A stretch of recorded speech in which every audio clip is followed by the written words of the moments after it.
السلام علیکم دوستو، اردو سٹوریز کو خوش آمدید۔ دوستو، کہا جاتا ہے کہ ایک بادشاہ اپنے ملکیت یعنی اپنے ملک کے سیر کو نکلا۔ وہ اپنی رعایا کی خبر لینا چاہتا تھا۔ دوری کے دوران اس کی نظر ایک ملنگ پر پڑی جو راستے میں بیٹھا تھا، اور ایک دری اور ایک پرچ کے علاوہ اس کے پاس کچھ بھی نہ تھا۔ بادشاہ نے مزید نوٹ کیا کہ اس پرچ میں بھی صرف چند چولے پڑے تھے، پر وہ ملنگ مسکرا رہا تھا۔ ملنگ کی مسکراہٹ میں اتنا شدید اطمینان اور سکون ظاہر ہو رہا تھا کہ بادشاہ حیران رہ گیا۔ خیر، وہ آگے بڑھ گیا۔ دوسرے دن پھر بادشاہ کی نظر اس پر پڑی اور وہ اسی طرح خوش باش تھا۔ بادشاہ کی پالکی پھر بھی آگے بڑھ گئی۔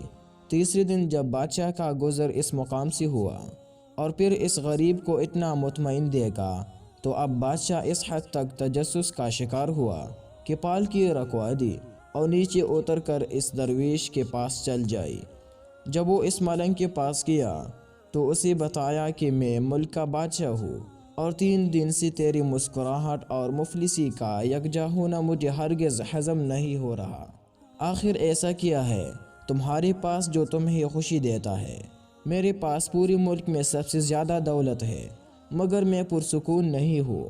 کیا تمہارے پاس پوشیدہ دولت ہے؟ درویش نے نفی میں سر ہلایا۔ بادشاہ نے پوچھا کہ پھر کیا تمہارے خاندان ہے یا گھر والے جو تم سے نہایت رغبت رکھتے ہیں؟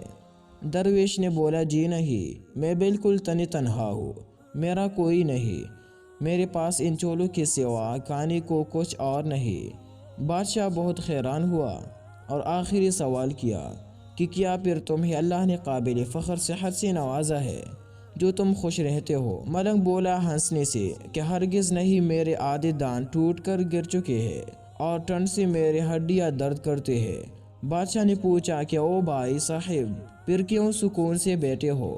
ملنگ بولا، اللہ پر یقین رکھو، اس پر توکل کرو۔ اس نے تمہیں جس حالت میں اور جس بھی مشکل میں ڈالا، وہ اس کا فیصلہ ہے۔ وہ تمہاری نشوونما کے لیے ضروری ہے۔ اس کو پتہ ہے کہ تمہارے اندر کیا کمی کجی ہے جو تمہیں دور کرنے کی ضرورت ہے۔ وہ تمہیں اس آگ میں ڈال کر سونا بنائے گا۔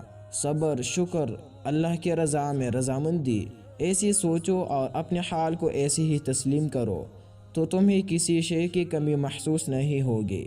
رزق اس نے دینا ہے، وہ دے گا۔ مجھے روز کے چولے مل جاتے ہیں۔